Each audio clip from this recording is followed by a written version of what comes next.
Thank you so much for joining us on this 4th of July for CBN NewsWatch. I'm Ephraim Graham. We're going to have some special Independence Day stories ahead for you. But first, Hezbollah launching a massive attack against northern Israel today with some 200 rockets and 15 drones after an Israeli strike took out a senior Hezbollah commander. Here at home, a major political drama unfolding with more Democrats calling for President Joe Biden to pull out of the race for the White House.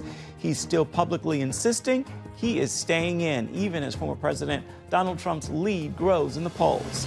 As America celebrates its freedom today, just a month after the 80th anniversary of D-Day, we're going to take a look at how the U.S. has promoted freedom around the world. And religious freedom is one of the key founding principles of America. We're going to see how its roots go all the way back to ancient Israel. All those stories and more ahead today, right here on CBN NewsWatch. This is CBN NewsWatch. And happy 4th of July to you. We're going to begin in the Middle East, where the fighting on Israel's northern border is intensifying. Israel responding to the latest Hezbollah barrage. The Israeli Defense Forces reporting the terror group fired some 200 rockets and 15 drones today in a massive attack against the northern part of Israel. That attack coming after an Israeli strike killed a high-level Hezbollah commander in Lebanon. And turning to Israel's war against Hamas, President Biden is expected to speak with Israel's Prime Minister today, Benjamin Netanyahu, by phone. The topic, a potential breakthrough in hostage negotiations. Israeli media is citing a government official who says Hamas has withdrawn its demand Israel end the war and pull out from Gaza in return for the hostages. Our CBN News Middle East Bureau Chief Chris Mitchell is joining us now from Jerusalem with more. So, Chris, we're going to get to the hostage talks in a moment. But first, how serious was the Hezbollah attack today?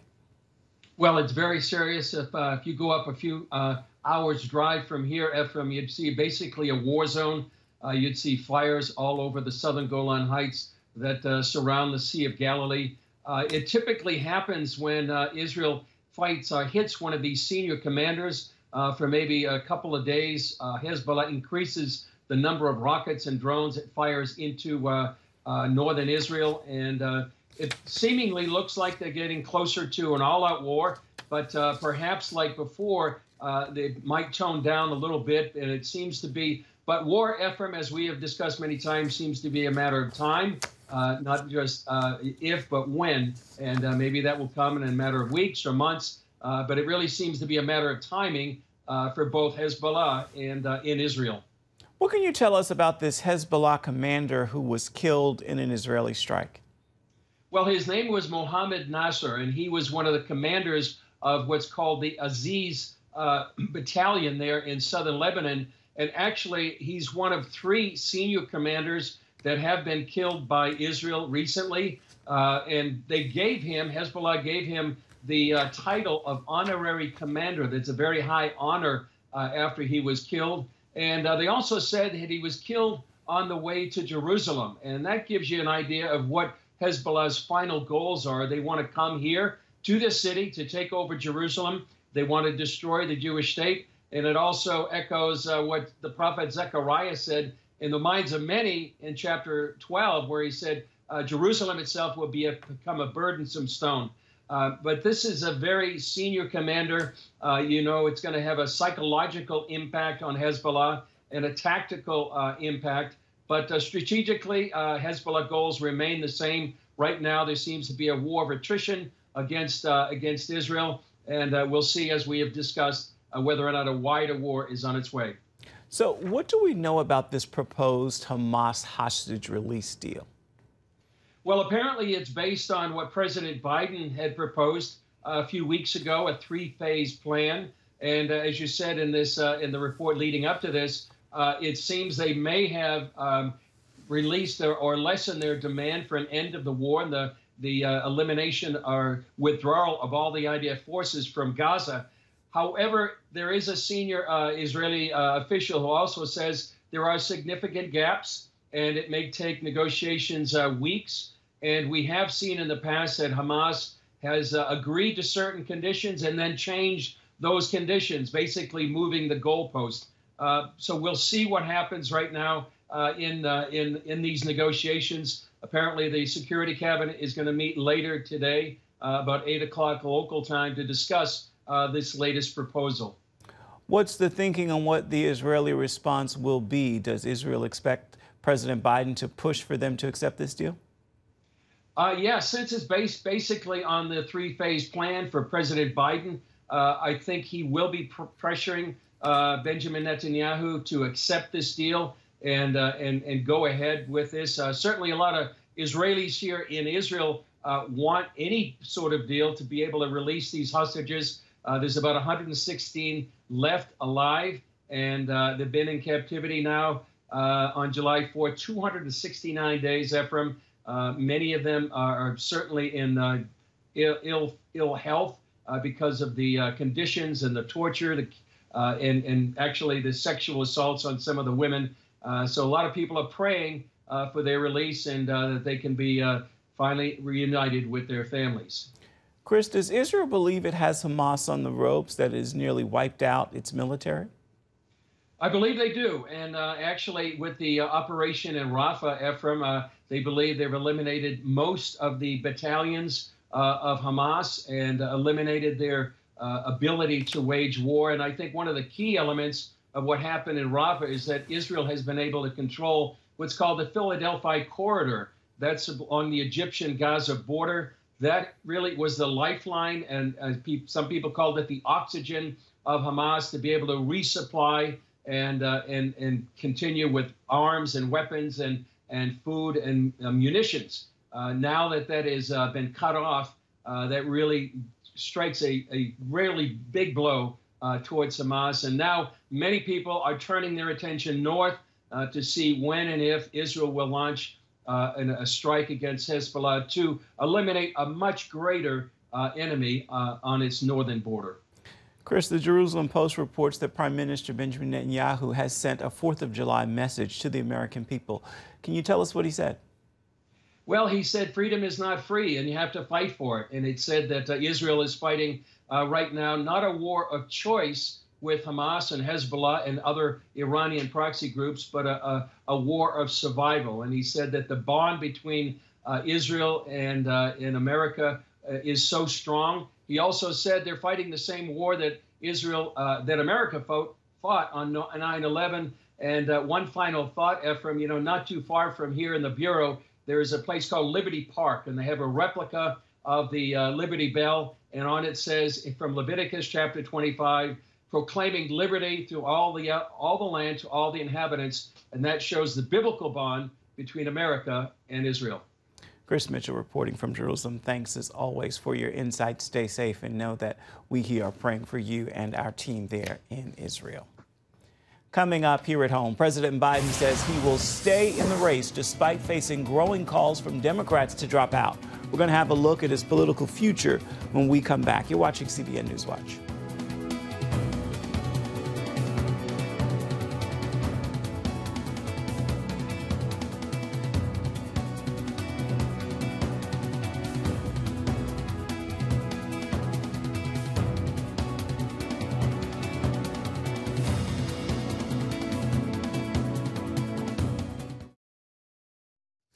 President Biden's political future remains in question in the wake of his disastrous performance in last week's debate.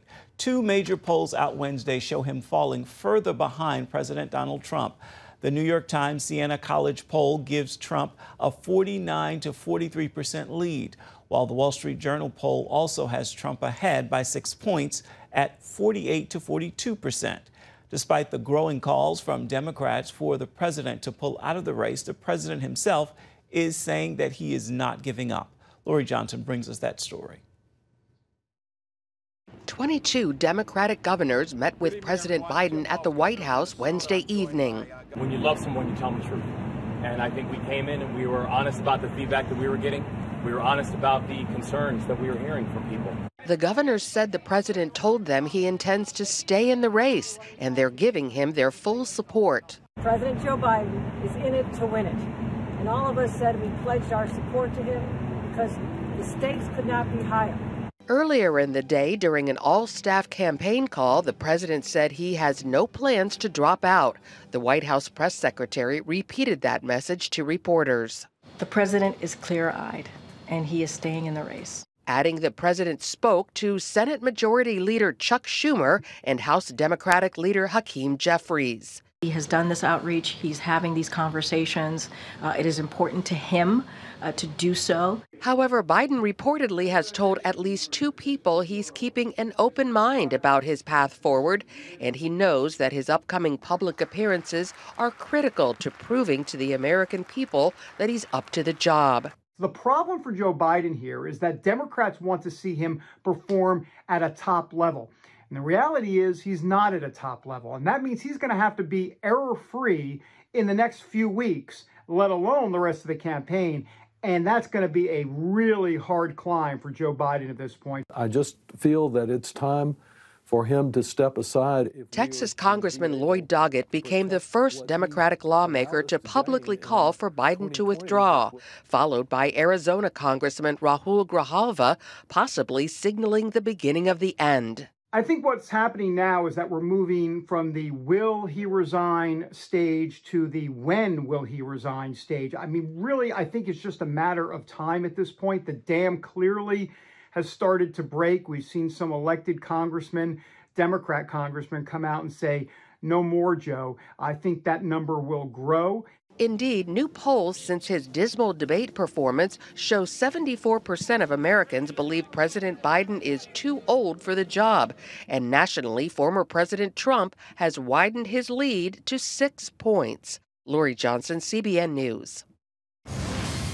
Still ahead, as Americans celebrate Freedom and Independence Day today, we're going to bring you a look at the important role the U.S. has played in promoting freedom around the world as well. Right after this, you're watching CBN NewsWatch.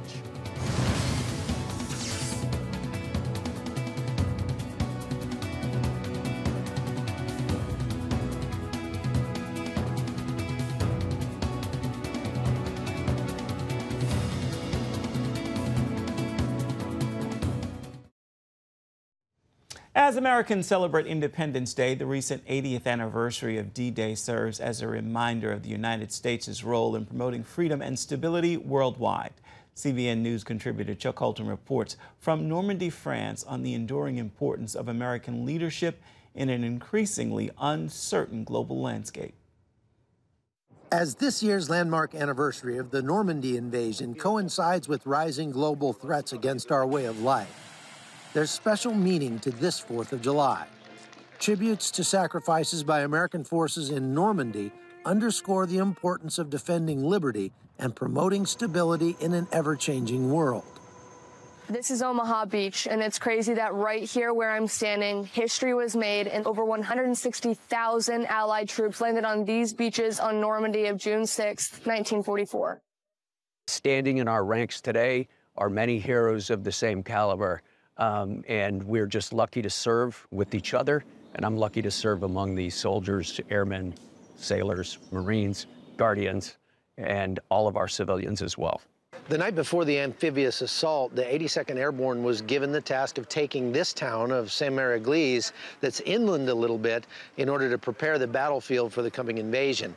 Unfortunately, one of the houses in this village caught fire during the airborne assault, and that illuminated the night sky and all of the paratroopers coming down. So they took terrible casualties, including John Steele, who happened to land on the steeple of this 12th century church behind me. He played dead while the German soldiers ran around in the battle. Eventually, a German soldier climbed up there and cut him down and took him prisoner, but John Steele escaped and rejoined his unit to continue the fight. The bravery displayed on D-Day demonstrates the United States' commitment to defending liberty. As the world navigates complex challenges, American leadership continues to play a crucial role in promoting stability, democracy, and human rights. We lost hundreds of thousands of service members here in Europe fighting against Nazi Germany and liberating oppressed people. It's important for other people from different cultures to see this. We don't want them to be forgotten. They made the ultimate sacrifice. And it just shows our American values to the world and shows that we are righteous in what we do. As Americans celebrate their independence, global allies and adversaries are closely watching this year's U.S. presidential election. to see if the outcome will influence whether the United States continues as a beacon of hope and strength on the world stage. This is an important time in American history, and it's an important time in European history. And we're lucky and privileged to get to serve in our military during times like this. It may be challenging and it may be difficult, but this is why we're here, and I'm proud, very proud, to serve in these ranks. When I put on my uniform, I'm not just joining the ranks of American airmen serving today. I'm also stepping into a commitment with our allies and partners, and I'm continuing a long history of women and men who have joined a community much larger than themselves. From the hallowed grounds of Normandy, France, I'm Chuck Holton for CBN News. Coming up, religious freedom is one of the key founding principles of America. We're going to see how its roots go all the way back to ancient Israel when we come back.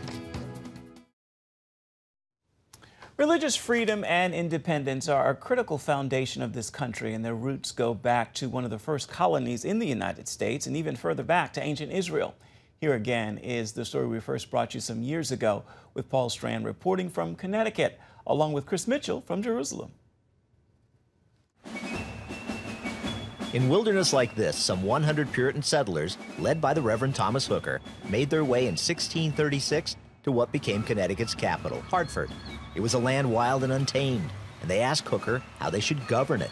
What he preached May 31st, 1638, as it says at the base of this statue, sowed the seeds of free constitutional government in America. The main idea in Hooker's sermon was this: the foundation of authority is laid firstly in the free consent of the people. That's the idea that helped shape the Connecticut Constitution, which then many decades later helped shape the American Constitution. It's why many call Hooker the father of American democracy. Behind the Hartford statue of these praying settlers, a plaque says, here they established the form of government upon which the present Constitution is modeled. Which starts off how? We the people. Historian William Federer authors the online historical lessons called American Minute. He said this revolutionary idea of democratic rule came after 6,000 years of almost nothing but kings and emperors. And they believed in a top-down form of government, where God gives all the power and rights to the king, and he's God's lieutenant who dispenses it to the people. Colonialists like Hooker turned that on its head. And America's founders, when they got the chance, they wanted to run away from a king, and they flipped it and made the people the king. Michael Medved, radio talk show host and author of The American Miracle, summed up their united belief this way. All of us have the same ultimate sovereign, God Almighty, but that God Almighty does not appoint and designate crowned heads over us. The power comes from the people. John Jay, the first Chief Justice, said the people are the sovereign of this country. Medved added, though, the Founding Fathers, for all their faith in freedom, feared a powerful state like Anglican Virginia could so dominate the country as to force its brand of faith on all the other states. Solution? You make a First Amendment, which says Congress shall make no law respecting establishment of religion. They didn't want a federal Walmart to come in town and put out of business their local mom-and-pop denomination. They did seem bound, though, by a common faith foundation. The idea of providence, the idea that they were doing God's work, that this American experiment was ultimately an American miracle. But these foundations and principles didn't form here in the colonies. Their origin was a long, long time ago in a place far, far away. For that part of the story, we turn to Chris Mitchell in Israel. Thanks, Paul. Many pilgrims and Puritans crushed under European kings wanted the government and liberty God gave to the ancient Israelites. When Moses took the children of Israel out of Egypt, that was the first instance in world history of an entire nation with no king. One thing after another was revolutionary in this Hebrew republic, such as the tribes electing their own leaders, and that all people were to be treated as equals. Israel was the beginning of the concept of equality on planet Earth. The Hebrew Republic was the first nation with no standing army. You have a king, he has an army to enforce his will. In Israel, every man was in the militia and armed and ready at a moment's notice to defend his family and his community. It was the first nation where everyone was taught to read, so everyone could know the law. Israel had no police. Not only did everyone get taught the law, everyone was responsible to help enforce the law. Michael Medved is quick to point out that America's founders didn't adopt Old Testament law wholesale, like, for instance, the ancient law that would put wayward teenagers to death. A rebellious son is going to be stoned. And I don't mean stoned with marijuana, but he's going to lose his life. Federer agrees, though he insists most colonial Christians shared this crucial belief with ancient Israelites. There's a God watching everyone, wanting them to be fair and holding them accountable in the future. That creates a conscience. If everybody in the country believes this, you can maintain complete order with no police, maximum liberty. This is what Thomas Hooker and other New England pastors and lawmakers were looking at as a model. And then this became the model for the other constitutions of the states, eventually the U.S. Constitution, and that allowed America to blossom into this amazing experiment of the people getting to be king and each individual citizen accountable to God. And that's how ancient Israel and colonial America are linked more than most people would ever know. Chris Mitchell, CBN News, Jerusalem. Time now for your Thursday Thankful, and I trust you will join me in this prayer of gratitude on this Independence Day. Father, thank you for the freedom that can only be found in you, and you are holy. Your grace gives me access to you, though I fall far short of being worthy. Accepting Jesus has allowed you to look upon me and see me beyond my flaws and beyond my failures. I can only say thank you. That is going to do it for this edition of CBN NewsWatch. Remember, you can always find more of our news programs on the CBN News channel at any time, as well as online. That is cbnnews.com. Happy holiday to you. We look forward to seeing you right back here, same time tomorrow. Goodbye and God bless.